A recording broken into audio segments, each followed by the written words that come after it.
welcome back to the Historia Dramatica podcast. I'm your host, Willem Connor. In the last episode of our series on the Paris Commune, we introduced the political landscape of France circa 1870. For 2 decades, Emperor Napoleon III had ruled the Second French Empire and presided over a period of prosperity for the nation's upper and middle classes. And yet, political opposition to Napoleon III and his empire was widespread.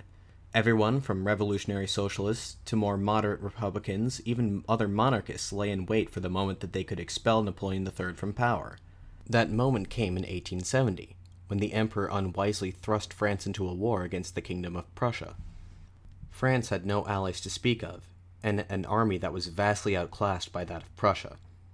To make a long story short, the French army marched off to war in July 1870 and proceeded to suffer a series of catastrophic defeats, the worst of which came in early September. During the Battle of Sedan, the French were decisively defeated, and the emperor himself surrendered to the enemy. The empress panicked and fled the country, leaving France without an effective head of state. Seizing this opportunity, Republican politicians declared the empire abolished and proclaimed the founding of the Third French Republic. However, until the state of emergency ended and elections could be held, a temporary government under Army officer Louis-Jules Trochu would be formed. This was the so-called Government of National Defense. As the name would imply, the Government of National Defense committed itself to seeing the war through to a victorious conclusion for France. Unfortunately, this was a near impossible task. The French army had been absolutely crushed at Sedan, with most of the remnants trapped under Prussian siege in the fortress of Metz in eastern France. Paris was left almost completely defenseless. President Trochu had his work cut out for him at least. First, he sought to concentrate what forces he could in the city. Between soldiers that had escaped Sedan, provincial forces from elsewhere in the country, and units of naval personnel and marines, Trochu had somewhere around 175,000 regular troops at his disposal. In addition to these, there was also the National Guard. The men of the National Guard were compulsorily conscripted, largely from among the working class. Compared to the professional soldiers, the National Guardsmen were poorly paid, inadequately equipped, and hardly trained. The National Guard constituted a plurality of forces available in the city, numbering 350,000, but Trochu had serious reservations about their effectiveness. All told, there were a total of about 500,000 men defending Paris. Trochu saw to it that a network of trenches and barricades were constructed where the city's ring of already established fortifications would not suffice. The parks constructed by Haussmann in the decades prior were repurposed for use as artillery staging grounds. Factories that had previously manufactured consumer goods were ordered to produce armaments instead. Food was being imported from the countryside to sustain the population during the siege. But the government gravely underestimated the length of the siege and did not implement rationing policies from the very beginning. This lack of foresight would come back to hurt them and the people of Paris in due time. The Prussian army reached the outskirts of the city by September 15th. That same day, Field Marshal Helmuth von Moltke the Elder ordered his men to initiate a siege. Despite publicly declaring their intentions to fight to the bitter end, in private, the Government of National Defense began working to negotiate an end to the war. They persuaded Adolphe Thiers, the senior statesman who had so recently passed when offered power, to come out of retirement and travel to London on a diplomatic mission. They hoped that the British would not only recognize the new Republican government, but also that they would be able to mediate a peace treaty as a neutral third party. Jules Favre, now Minister of Foreign Affairs, agreed to meet Prussian Chancellor Otto von Bismarck to discuss potential terms. On the 18th of September, Favre left Paris in secret and traveled to the Rothschild Chateau in Ferrières, some 25 kilometers east of the city.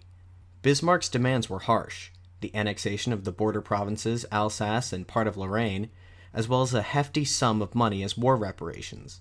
Favre was scandalized. To accept these terms, he believed, would delegitimize the government and result in revolution. He melodramatically exclaimed, "You are trying to destroy France," and burst into tears. Unimpressed by these theatrics, Bismarck doubled down, informing Favre that he would not even consider a temporary armistice until the fortresses of Strasbourg and Toul had surrendered. Favre then reiterated his pledge to not yield an inch of territory nor a single stone of the fortresses, and walked out of the negotiations completely empty-handed. Meanwhile, in Paris, with the Prussians breathing down the proverbial neck of the city, General Auguste Alexandre Ducrot gathered what forces he could in an attempt to hold the plateau of Châtillon, some 7 kilometers south of the city. If this position could be held, it might prevent the city from being completely encircled. Half of Ducrot's forces were the unreliable National Guardsmen. The other half were Zouaves, light infantrymen conscripted from France's North African colonies. When the Prussians unleashed a salvo of cannon fire on the plateau, the young and inexperienced Zouaves broke ranks and fled. In the ensuing desertion, the National Guardsmen mistakenly opened fire on the retreating Zouaves, believing them to be the enemy. The Zouaves that survived stampeded back into the city. Many of these deserters then proceeded to become drunk and disorderly, for which they were court-martialed, and many were shot as traitors. Irate at his failure to hold the plateau, General Ducrot was forced to call off the operation. The Battle of Châtillon was a major disaster for the defenders of Paris, one from which they didn't seem to learn their lesson, as they would repeat these same mistakes several times in the coming months. The day following the debacle at Châtillon, the Prussians occupied Versailles, some 20 kilometers southwest of Paris, with no resistance. The city was now completely encircled, cut off from the rest of the country entirely. With the situation looking more and more desperate by the day, the government of national defense decided that they would send one of their own members out of the city and out west to rally what forces they could in an attempt to break the siege. After some deliberation, the radical Republican Minister of the Interior and of War, Léon Gambetta, volunteered for this mission. On the 7th of October, Gambetta left the city, flying over the Prussian lines in a hot air balloon. After a few close calls, Gambetta was able to land the balloon safely to the north of the enemy, and continued overland to the city of Tours. The military situation only continued to deteriorate. By the end of September, both Toul and Strasbourg had surrendered. As the French army suffered defeat after defeat, the left began to lose its patience with the government of national defense. Socialist newspapers ran article upon article deriding the government's failures, especially Le Combat, ran by one Félix Pyat. Pyat was a renowned troublemaker and avowed socialist. His vitriolic personal attacks against a theater critic had previously earned him a 6-month prison sentence for defamation. He once fought a duel with early socialist theorist Pierre Proudhon, after he felt the latter had insulted him. He spent the decades since the Revolution of 1848 in and out of exile abroad, but he returned to Paris in early September 1870 and began to print his own newspaper.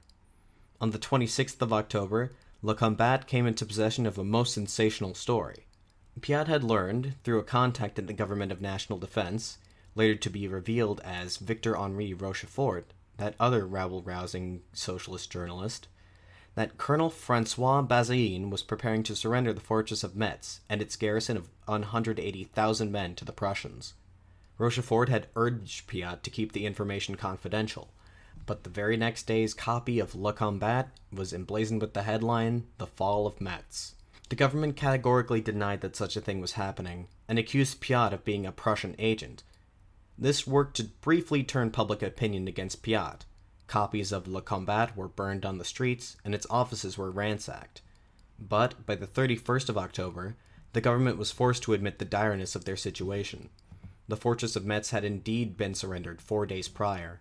At the same time, it was revealed that Adolphe Thiers had returned from his diplomatic rounds in Europe, and was now urging the government of national defense to accept Bismarck's terms that Favre had so dramatically rejected. These developments proved to be the breaking point. That day, there was a massive demonstration in front of the Hôtel de Ville, or the City Hall. Estimates placed the amount of protesters around 150,000. Crowds chanted, "No to the armistice, down with Trochu." Many of those present were members of the National Guard, who, instead of dispersing the protest, instead marched with their rifle butts in the air, a gesture that signified that the guardsmen were in solidarity with the protesters. Trochu, along with the interim mayor of Paris, a man named Etienne Arago, went before the crowd to offer reassurances that the situation was well under control. Arago pledged that he would die on the steps of the Hôtel de Ville before he allowed the city to fall. Arago almost made good on his promise right then and there, when a shot fired from the crowd narrowly missed the pair. This shot was followed by several more that hit nobody. National Guardsmen remaining loyal to the government seemed poised to open fire on the protesters, but Trochu ordered them to stand down, and he sent for his ministers to help him defuse the situation.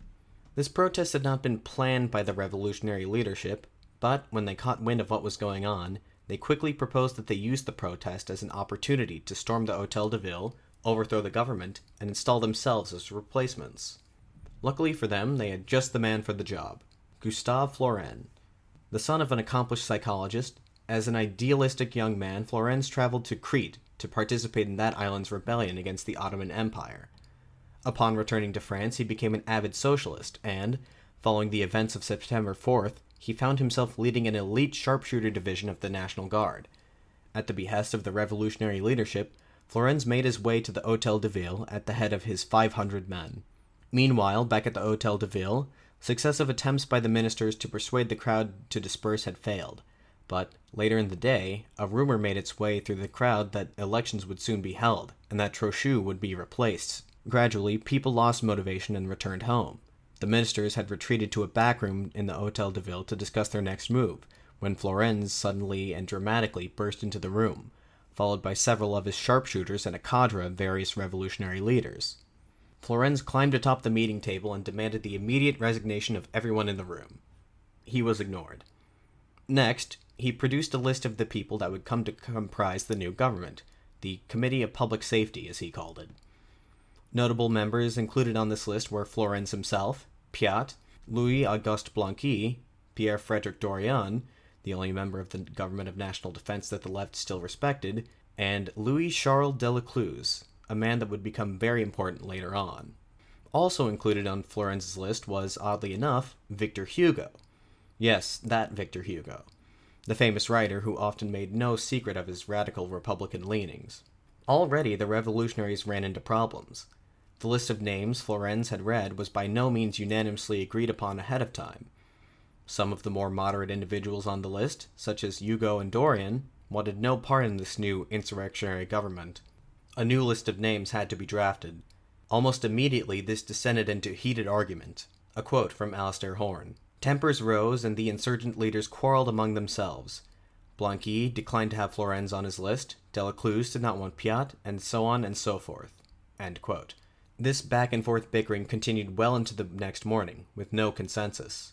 While it seemed to onlookers that the revolutionaries had achieved victory, the infighting at the Hôtel de Ville had given the government forces time to react. Minister of Finance Ernest Picard had managed to escape the building during the ruckus, and he spread news of the situation throughout the city. A call went out to all units of the National Guard who remained loyal to the government to muster. Answering this call was one Colonel Ibos and his division. The Government of National Defense was so unpopular with the average working-class Parisian at the time that Ibos had to take great pains to persuade his division to act on their behalf. After some wrangling, Ibos led about half his original division from the Place Vendôme to the Hôtel de Ville. The Hôtel de Ville was lightly guarded at this point. Many National Guardsmen had simply wandered off, believing that their mission had already been accomplished. Shouting revolutionary slogans to throw their enemies off guard, Ibos's men were able to enter the building unopposed.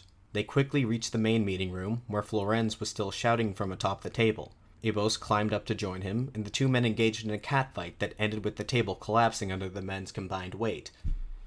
During the renewed pandemonium, Ibos's men were able to safely escort President Trochu out of the building. Once he was back safely at the Place Vendôme, Trochu came up with a plan to rescue the remaining cabinet members who were being held hostage, and to retake the Hôtel de Ville. Shortly after midnight, he sent Prefect of the Police Edmond Adam and a detachment of loyal National Guardsmen through a secret passage that led into the building from a nearby barracks. The revolutionaries were caught off guard, but they would not go quietly. They still held most of the government ministers hostage, and they threatened to execute them if any of their own was killed. Having reached an impasse, both sides were forced back to the negotiating table. After several hours of talks headed by Adam on one side and Delacluse on the other, an agreement was reached. The revolutionaries would release their hostages and vacate the premises, and, in exchange, the Government of National Defense promised to hold municipal elections, and no reprisals would be made against the revolutionaries. Around 3 o'clock in the morning, the revolutionaries and government ministers exited the building arm in arm and parted ways amicably.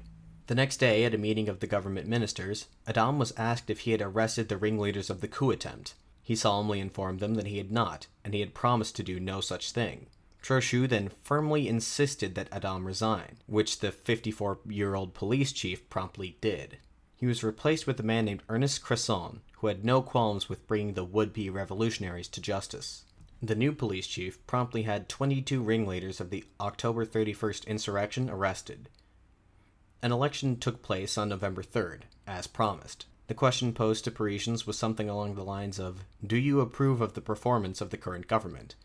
To which 560,000 replied yes, and only 53,000 replied no. The government did not fare as well in the municipal elections 2 days later.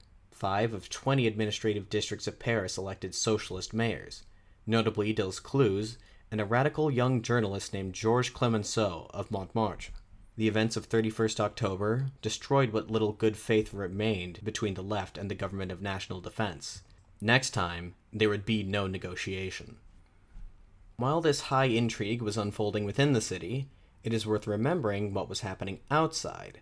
The Prussian siege was about to enter its 3rd month, and there was no end yet in sight.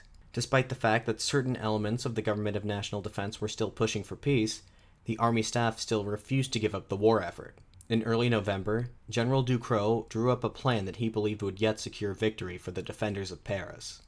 Ducrot planned to muster a force of around 60,000 men and break out of the city where the Prussian lines were weakest, particularly at the crossing of the Seine River, at Gennevilliers to the northwest of the city. Once this had been achieved, Ducrot planned to lead his army through unoccupied territory to the port of Le Havre, on France's northern coast.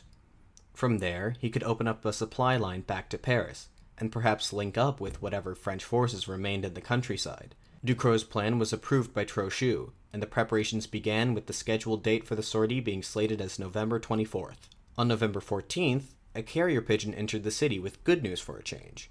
As it turned out, War Minister Léon Gambatta's efforts to muster forces in the provinces had panned out better than anyone realistically expected. He managed to draw in upwards of 50,000 recruits, who were organized into the newly christened Army of the Loire.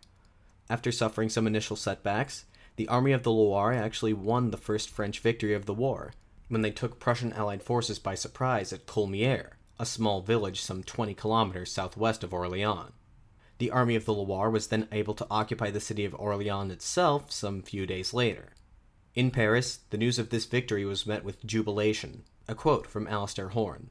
"The city exploded in a delirium of joy. Aurel, the general of the Army of the Loire, was proclaimed as a modern Maid of Orléans. In the excitement, the revolt of October 31st and the growing food shortage were forgotten. At last, the spell of defeats had been broken." End quote. This was not felt among the general staff of the city. This development threw quite a bit of a wrench into their plans. The Army of the Loire's presence at Orléans had caused the Prussians to reinforce the south side of the city. Deciding that an attack to the north would be counterproductive and an attack to the south would be suicidal, Ducrot was forced to change the location of his attack to the eastern side of the city, across the Marne River. The date of the operation was also pushed back by 5 days. Trochu attempted to send a hot air balloon to Orléans with intel of the changes so that General Aurel could change his plans accordingly, but the winds changed unfortunately and carried the balloon all the way to Norway. The date was set, hard and fast. The events of November 29th would decide the fate of France. As that date approached, the delirium of joy gave way to a general sense of unease. This attitude is best expressed in the words of Victor Hugo, whose poem, Words During the Time of Trial, was written at this time. The last 2 stanzas of the poem read, quote, "Pale, we reach the sublime escarpment, and we kick the plank into the void." End quote. The morning of the 29th, bulletins were posted throughout the city, announcing the Great Sortie, as they called it. One such bulletin, written by Ducrot himself, laconically stated that he planned to either return to Paris dead or victorious. The Great Sortie got off to a disastrous start. It was quickly discovered that rain from the last night had turned the Marne River into an impassable torrent. Attempts to cross regardless led to dozens of men drowning. Trochu ordered the offensive to be delayed by 24 hours, to allow for the construction of pontoon bridges. Now able to cross the river, Ducrot's men were able to capture the villages of Brie and Champigny on the opposite bank of the Marne, facing little resistance. They faced more resistance when they tried to force their way up a hill into the town of Villiers, which the Prussians had been able to reinforce during the 24-hour delay. Artillery fire failed to dislodge the Prussians from their fortified positions. So the French had to risk a frontal assault. A quote from Alistair Horne.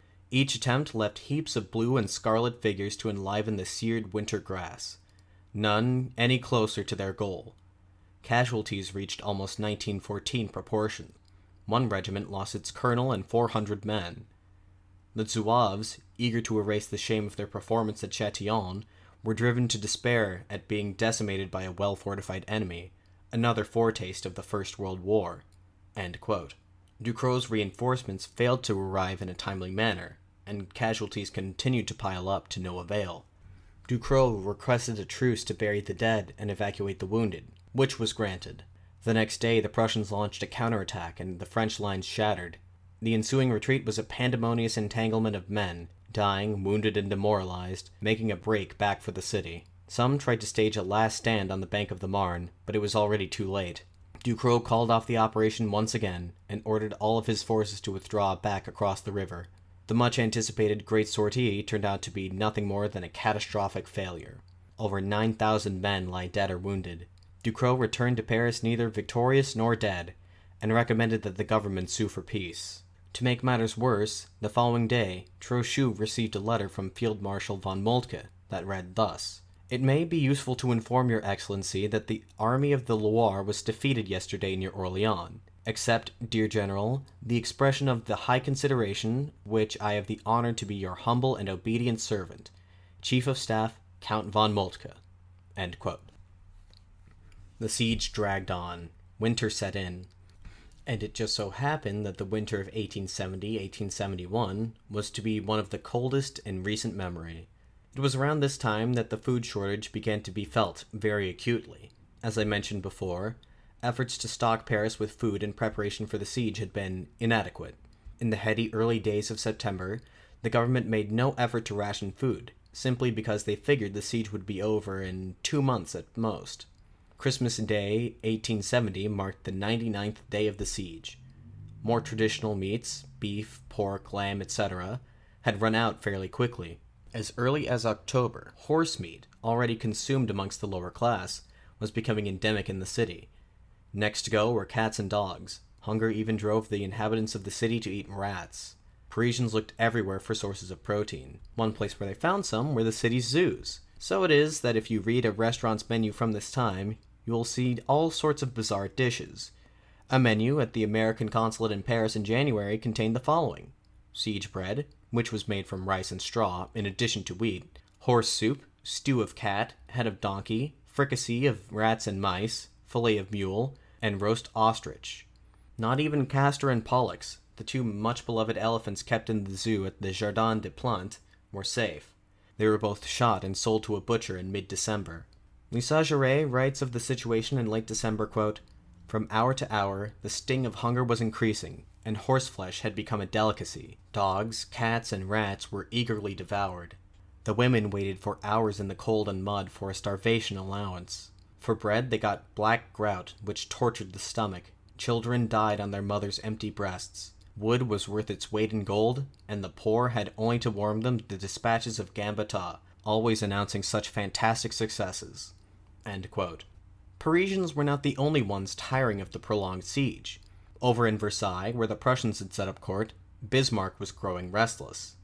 The siege needed to be brought to a conclusion soon, or else he worried that his southern German allies would back out, and his goal of unifying Germany would not be realized. To speed the process along, he proposed bombarding the city. While some at court opposed this course of action, notably Field Marshal von Moltke and the king's son, Prince Friedrich, Bismarck got the approval of King Wilhelm, and on the 5th of January, the shelling of Paris began. For the next 3 weeks, around 12,000 artillery shells, an average of about 660 shells a day, were fired at the city. Some nights, artillery shells struck the city at a rate of once per minute. The damage done to buildings was great, but civilian casualties were surprisingly low. Only 97 people were killed, and 278 were wounded in the entire Prussian shelling campaign. More succumbed to starvation, disease, and exposure than were killed by the Prussian artillery. Indignation at the shelling forced the government of national defense to commit to one last-ditch effort to break the siege. Trochu dramatically proclaimed, "The governor of Paris will not capitulate," and began to devise a set of plans for yet another sortie. Now forced to rely on the National Guardsmen he so distrusted, Trochu organized a force of about 100,000 and began marching westward, towards Versailles. The Battle of Buzenval, as it would come to be known, was largely a rehash of the earlier disasters at Châtillon. Morale plummeted as the National Guardsmen, tired, hungry, and disorganized, faced Prussian cannon fire. Men refused to obey orders, fired on each other accidentally, and so on. 4,000 Frenchmen lay dead on the fields at the end of the day. Trochu was disgraced. He ceded his military duties to General Vinoy, but retained his political office. The massacre at Buzenval proved to be the breaking point for one particular group of National Guardsmen from the suburb of Belleville. Early in the morning of January 22nd, a group of these disgruntled militiamen marched to the Mazas prison in the eastern edge of the city. They demanded the immediate release of Gustave Florenz and all other prisoners arrested following the abortive coup of October 31st. The warden agreed to negotiate, but when he let in 4 guardsmen to sit down and talk, they promptly flung open the gates to allow entry to their comrades. At gunpoint, the warden agreed to release Florenz and the others. Florenz promptly went into hiding after being released, but his liberators gained momentum. They first took over the town hall of the 20th arrondissement, and soon after they marched to the central Hotel de Ville. Once there, they were joined by a number of civilians, and together they vented their frustrations, hurling all sorts of insults at the building where they believed the Government of National Defense was convening. Unbeknownst to them, none of the government officials they were insulting were present at the time.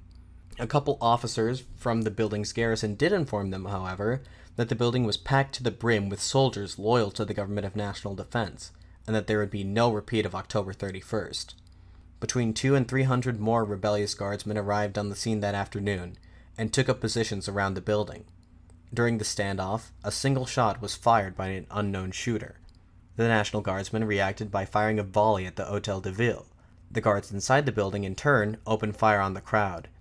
The two exchanged fire for little more than 30 minutes, and when men came to reinforce the Hotel de Ville, the National Guardsmen retreated. At the end of the day, 5 lay dead and 18 lie wounded.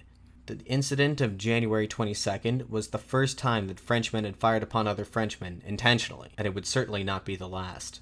With the prospect of starvation on the horizon, and the military being so thoroughly defeated yet again, the surrender of Paris was imminent.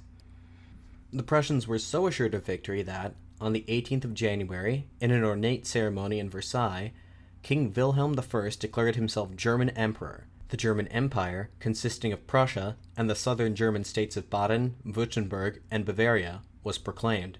Shortly thereafter, the Government of National Defense opted to reopen negotiations with the newly formed German Empire.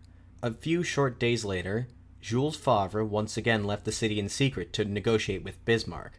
Bismarck greeted Favre by jokingly remarking that he was thinner and more pale since they last met. By the 5th day of negotiations, the agreements for the armistice were as follows. Paris would surrender its surrounding fortifications, and their artillery was to be spiked. The city would be partially occupied by the Germans until the government paid an initial war indemnity of 200 million francs. Elections were to be held as soon as possible for a reconstituted National Assembly, whose primary directive was to compose a conclusive peace treaty. And finally, all combatants within the city were to be disarmed. This last point was the most contentious. Bismarck's opening position was the disarming of all combatants, including the National Guard. Favre broke into theatrics once again, declaring that disarming the National Guard would mean civil war. He asked that the National Guard be left alone, and that 3 or 4 divisions of regular soldiers also remain at arms, to counteract any attempts at armed insurrection by the National Guard.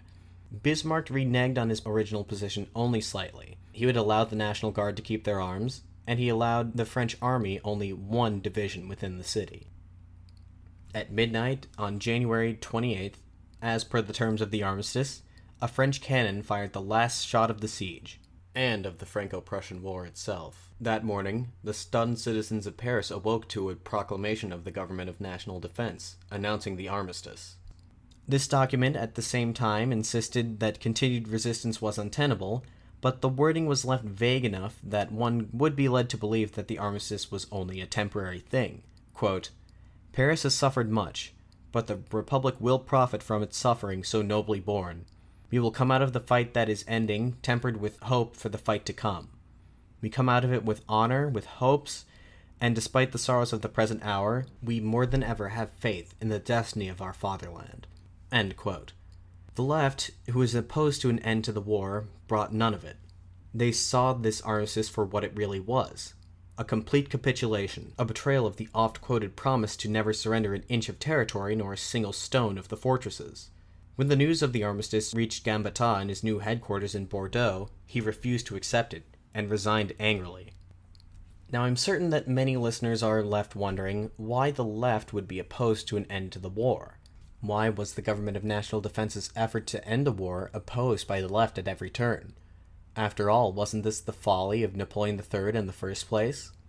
Had he not caused this war? And had this war not caused unspeakable, needless suffering, especially among the working class? And how did these views square with the anti-war position of the modern left? I feel that Vladimir Lenin explains these contradictions quite succinctly. A quote from his work, The State and Revolution. The proletariat was blinded by patriotic illusions. The great patriotic idea had its origins in the Great Revolution of the 18th century. It swayed the minds of the socialists of the Commune. But profound changes had taken place since that time. Class antagonisms had sharpened, and whereas at that time against the whole of the European reaction united the revolutionary nation, now the proletariat could no longer combine its interests with those of the bourgeoisie. In summary, at this point in time, the ideologies of nationalism and socialism were not yet opposed to one another. It would not be until Marxism came to become the dominant strain of left-wing thought that nationalism came to be viewed by the socialists as something that should be explicitly rejected. Even with that being the case, the question of nationalism and its compatibility with socialism continued to be a contentious topic of debate as World War I erupted in 1914. Socialist political parties and labor unions were forced to decide whether or whether not to support their nation's war efforts. But I'm getting ahead of myself. The point here is that most leftists in France at this time were ardent nationalists. They believed that France was, to borrow a term from the North Koreans, the headquarters of the revolution. Thus, it was incumbent upon the revolutionaries to defend the nation against foreign tyrants. Read, the Germans. And that is why the left viewed the Government of National Defense's surrender to the Germans as the ultimate betrayal of the revolution. And it is with that explanation that I will leave things off for now. With the Germans on the verge of entering a defeated Paris in triumph, and a revolutionary left still holding true to Favre's declaration of neither an inch of territory nor a single stone of the fortresses, would the Government of National Defense be able to prevent the city from erupting into violence? Tune in again in 2 weeks' time to find out. In the meantime, you can follow the show on Facebook, follow me on Twitter for regular show updates. Links will be in the description. Additionally, if you have any questions, concerns, corrections, suggestions, etc., please feel free to email the show at historiadramaticapod@gmail.com. Until next time, this has been the Historia Dramatica Podcast. I'm your host, Willem Connor, signing off.